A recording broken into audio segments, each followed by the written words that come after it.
Ube lover ba kayo? Ay hindi. Kasi baka maging ube lover ka na after mo mapanood tong vlog na to. Papakita ko sa inyo, 3 sikat at nagsasarapang ube foods sa Pilipinas. Overloaded sa sarap to. May sikap na may braso sa ibabaw. Walang kaduda-duda. Ito rin yung natikman ko sa Ozamis. So hi mga kaitis, wala nang patumpik-tumpik pa. Susubukan ka agad natin, favorite ng marami kong mga kaibigan.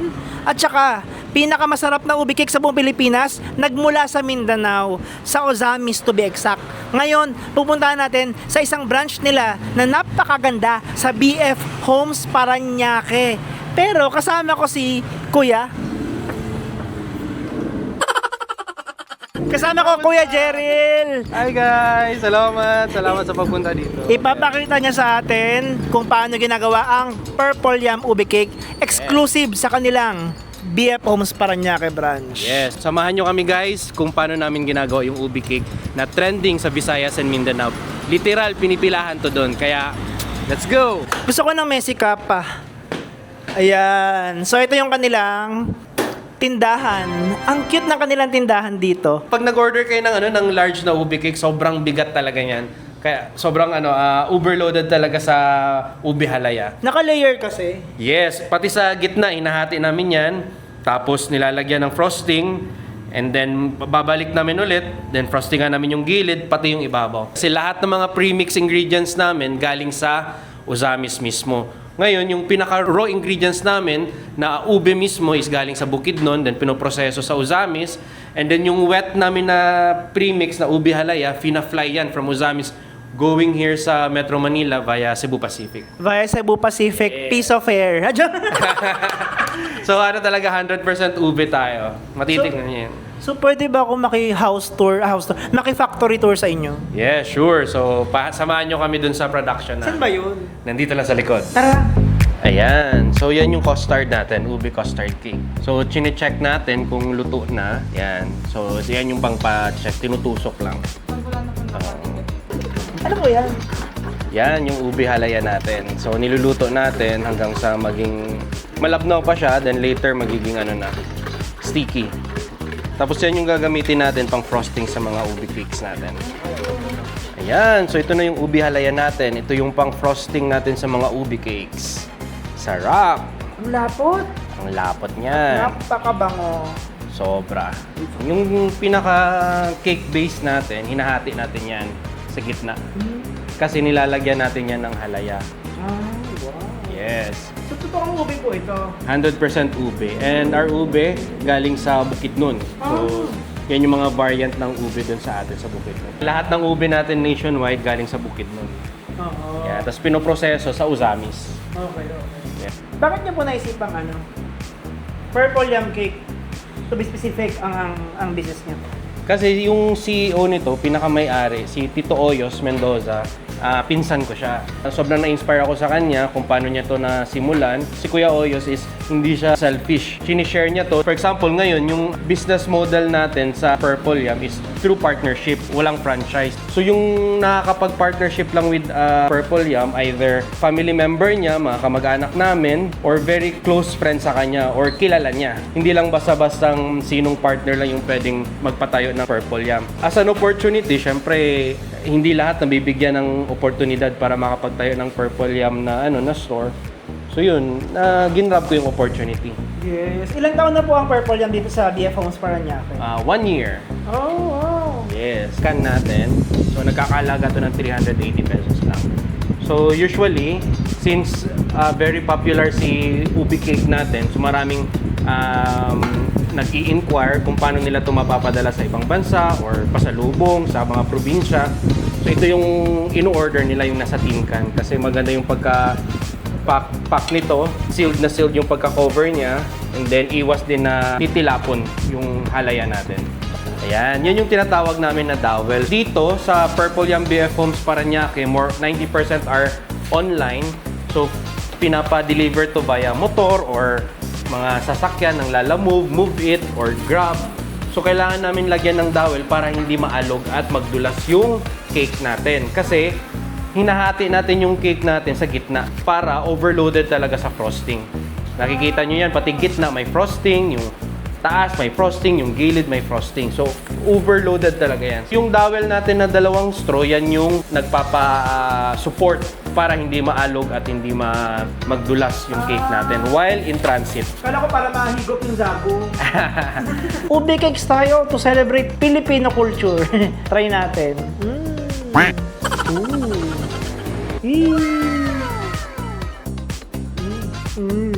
Walang kaduda-duda. Ito rin yung natikman ko sa Ozamis. Ganito yung lutong Tito Oyos. May earthy na konting aftertaste dahil sa ube. Di tinipid eh. Tapos, yung katamisan niya, trentahin approved. When I say trentahin approved, yun yung parang, di ba tayo, medyo iwas-iwas tayo sa matamis. Ito yung pasok na pasok, pwede ka pa rin kumain ng marami. Tapos, lasa mo yung cream na parang milky. Pero di niya na overpower yung hero ingredient which is ube. What I like most, napaka-moist ng chiffon. Grabe. Tapos, napaka-dense ng cake na to. Sarap. So, paano ba yan mga ka-itis? Natakam ba kayo ng malala? First pa lang yan. Ube cake ni Purple Yam dito sa BF Homes Parañaque. What about the other ube desserts and foods na pinramis ko sa inyo? May dalawa pa. Pupuntahan, susugurin natin ngayon mga ka-itis. Second na pupuntahan natin, isang factory ng ube jam at ube halaya sa Antipolo. Dating nagsimula sa isang parang studio type lang na factory. Ngayon, napakalaki na ng kanilang pagawaan dito sa Antipolo. Try natin at i-explore ang kanilang pagawaan.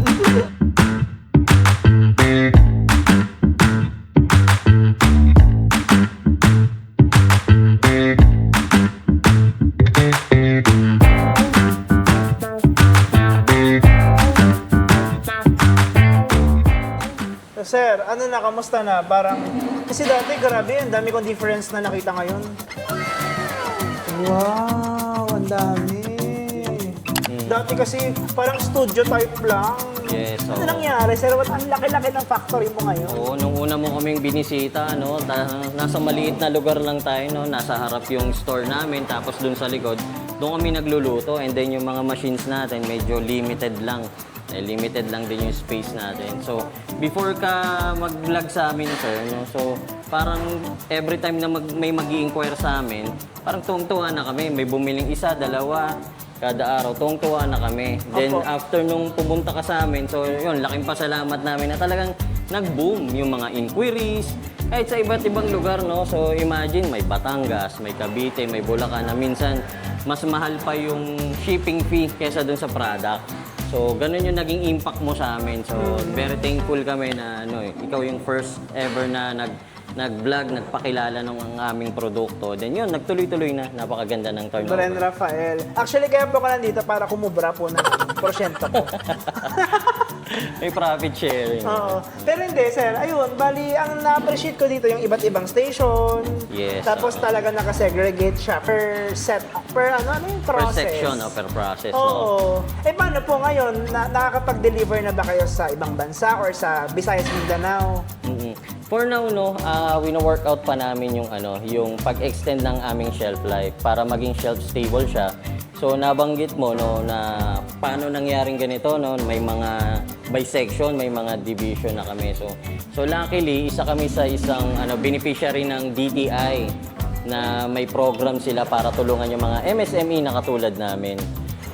So actually sila yung nagbigay sa amin ng idea para mas pagbutihan namin, i-scale pa namin yung business namin dahil doon namin nakita yung opportunities na hindi lang dito sa Rizal, hindi lang sa Antipolo, so maging sa buong Pilipinas at maging exportation sa ibang bansa. So yun, for now, pinipenetrate namin, inaano namin sa iba't ibang lugar dito sa Metro Manila, maging sa mga karatig na region. For now, tinitignan namin kung paano kami makakapagpadala sa mas malalayo like Visayas and Mindanao o dun sa far northern part ng ating bansa. Oo. So, yon sa tulong ng ating iba't ibang ahensya tulad ng DTI and DOST. So, nagbibigay sila sa amin ng ideas and even kung paano kami makaka-acquire nung kailangan naming machine para mas ma-extend yung shelf life. Okay. So basically, ito yung peeling station. So after pakuluan, steam, binabalatan natin ng matindi ang ating mga ube. So sa next station natin, dito yung mixing and grinding station. So after mabalatan at hiwain ng maliliit, so i-grind namin siya ng maliliit pa, medyo mas pipinuin ng konti. Yan. Okay. Ay. Parang ganisa.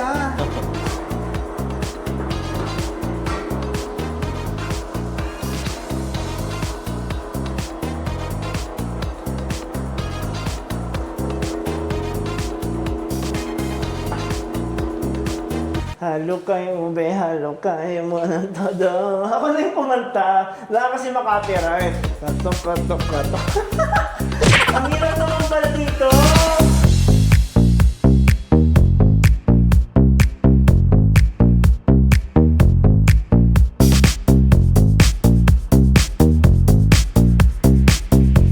Dito sir, minimix namin sa aming vessel yung mga iba't ibang ingredients. So andyan yung mga gatas, tapos ihalo na rin natin yung mga nag-grind na ube, and then imimix na rin natin yung ibang ingredients.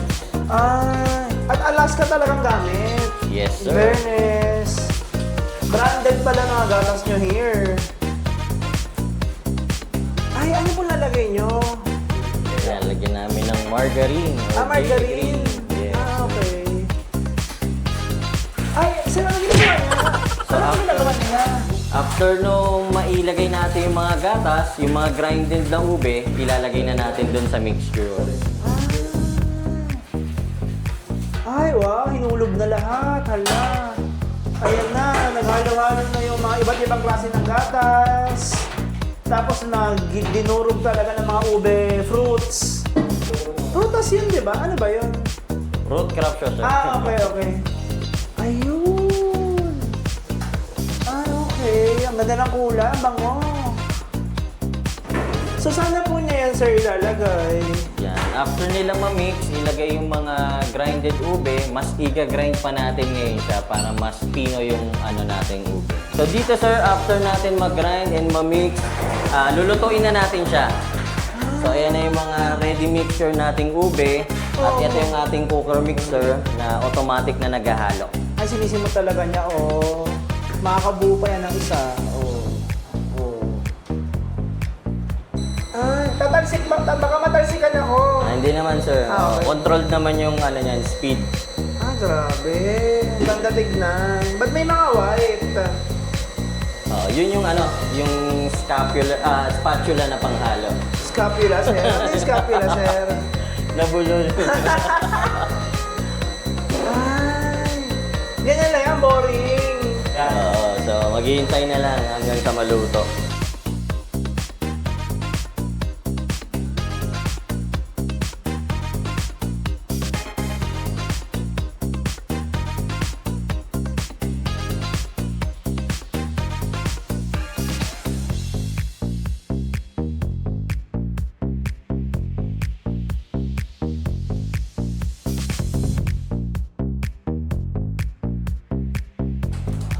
Ay, pinaflaen niya o flaen. Ay, di ba pangsandok yan ng kanin? Bakit ginagamit sa OB? Dito niya pinapalamig kasi yung mga ube. Yan. Nagpapahinga sila dito at natutulog. Para mas lalo pa silang sumarap. Ay, ayan. Ito yung mga ube jam. This is with tidbits. Ayan, tapos na. Pag inangat yan. Wow. Ayos. Wow, ang dami. Oh. Sir, alam mo, may question ako. Saan pa ba pwedeng bumili ng Brand Rafaels? So, Brand Rafaels, meron kaming physical store dito sa Antipolo, Rizal, no? Doon sa may Marigman, San Roque, Antipolo. Ay, napuntahan ko? Yes, sir. Oo, doon. Yung una nating video, doon kung saan tayo nag-shoot before. So, niretain namin yon at ginawa na lang namin physical store. Wala nang lutuan doon. Wala nang lutuan, sir. Nilipat namin dito lahat. And then, sumasali kami ngayon sa mga pop-up stalls, sa mga trade fairs and bazaars. So right now, meron kami sa SM Mangono.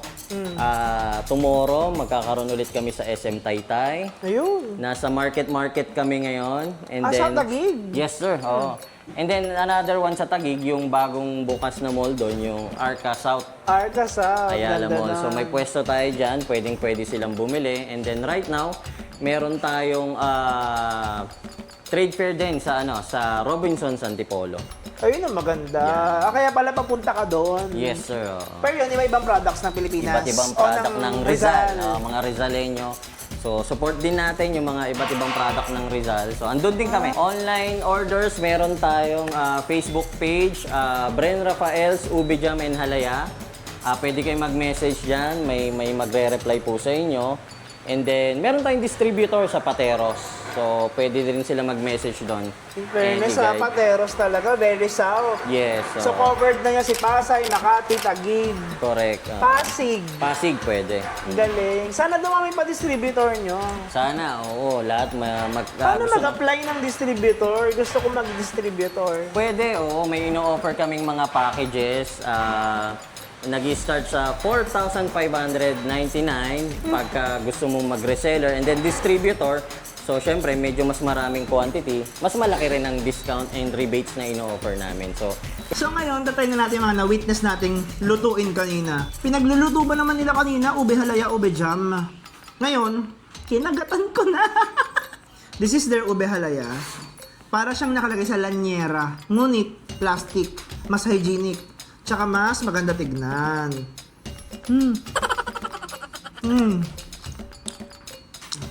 Ayun yung ube halaya. Makunat-kunat, di katamisan, ramdam mo yung earthy taste ng ube. Creamy, pero di nakakaumay. Ang sarap! Ube jam with tidbits. Okay, yan pala yung tidbits. Ito pala yung tidbits na tinatawag. Ayun o, tinan mo. May mga namumuumuo yan dyan. Ayan pala yan siya. Ang epekto ay, holy wow! Mas gusto ko to, kainis ka. Dapat ito na yung kinain ko kanina pa eh. Ang sarap. Talagang nandun yung namumuumong tidbits niya pero di nakakairita. Hindi ka rin matitinga. Alam mo yun? It's just the right amount, you know. May pagkaano siya, yung pagka binibigyan kanya ng idea na totoong ubeng kinakain mo at walang lokohan. Yun naman yung na-appreciate ko sa kanila. Ang pakasarap ng kanilang mga products. Sana masubukan nyo din. And bago ang lahat, enjoy muna tayo dito. Tapos pupunta tayo sa ikatlong stop natin. Masaya dun. Tsaka magulo. Woo! Ay, grabe!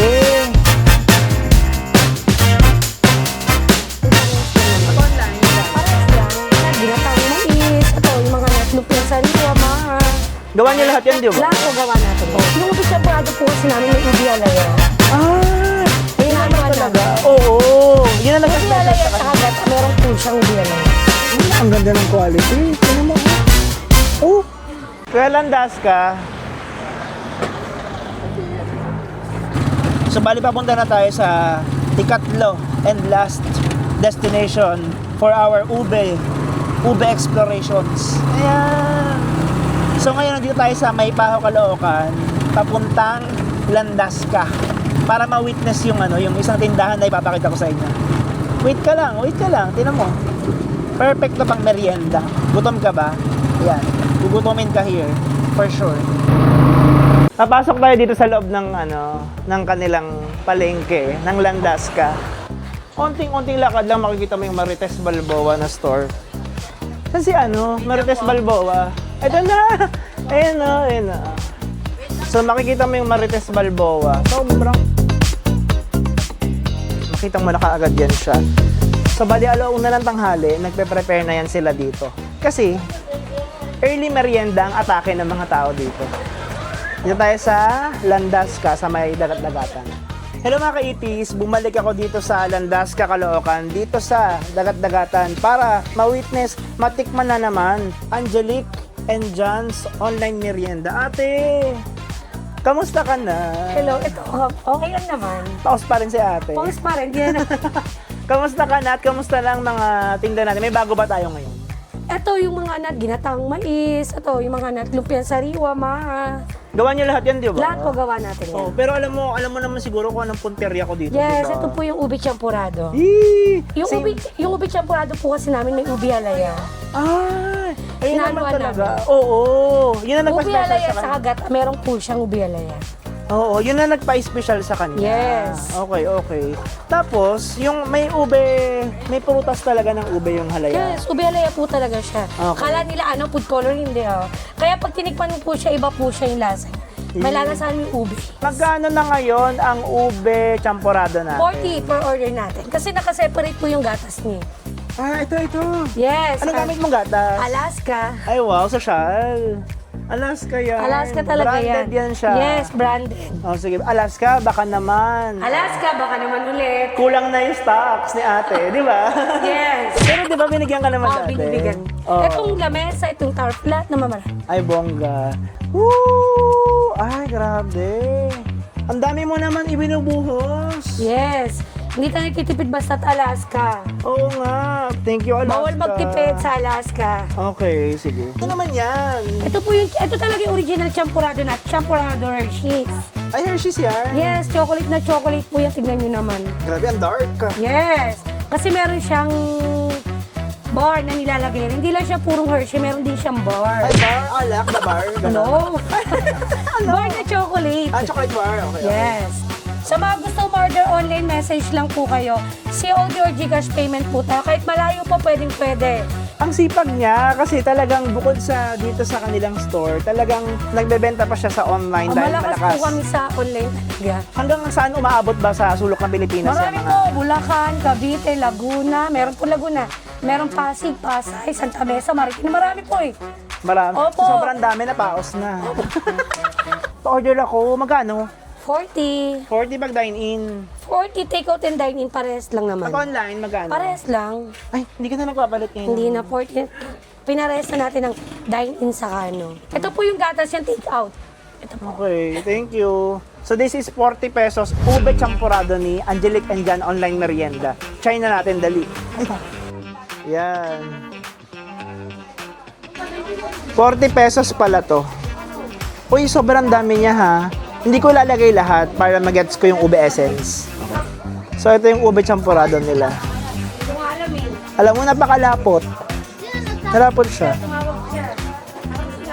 Ang init. Ang init kasi bagong luto. Oh, malagkit. May bits ng ube. Meron siyang ube tidbits. Ang galing. Kung kanina, yung ube jam ni Bren Rafael, may tidbits. May tidbits din yung kanila dito na parang ang ganda ng quality. Tingnan mo, oh. Halos wala na ang sabaw. Kasi puro kanin talaga, oh. At saka, puwera biro, andun talaga yung earthy taste ng ube. Kasi talagang sinigurado ko na gumagamit sila ng tunay na ube. Basically, yung ube halayang ginagamit nila dito, may ube talaga. Hindi siya coloring lang. Kaya nga up to now, 3 taon, 2 taon na yata sila. Sikat pa rin sila hanggang sa online orders. Ang sarap. Restaurant quality. Alam mo, perfect na sa akin yung wag mo ilagay lahat ng gatas. Para hindi niya ma-overpower yung ube flavor. Sarap po talaga, legit, no? Kaya nga binabalik-balikan ko, te. True, wala mo yan. 40 pesos lang to ha, pero restaurant quality ang atake. Sarap kasi. Huwag mo lalagay lahat ng Alaska. Pero para hindi overpowering. And that ends our ube food tripan. Ano pa ba yung next na maganda nating i-try? Feeling ko naman ngayon, ube lover ka na dahil sa mga nakita mo. Interesado ka bang matry yung mga furniture natin? Oh, yung una, ube cakes from Purple Yam. Ikalawa, ube jam, ube halaya, gawa ng Antipolo, si Bren Rafaels. Tapos ikatlo, last but not least, dito sa Landasca, Dagat-Dagatan, Caloocan, tinikman din natin ang ube champoradong sikat na sikat ni John and Angelique's online merienda. Online meriendahan. So, don't forget to subscribe and click the notification bell para updated kayo parati sa ating mga videos. Yun lang. Thank you.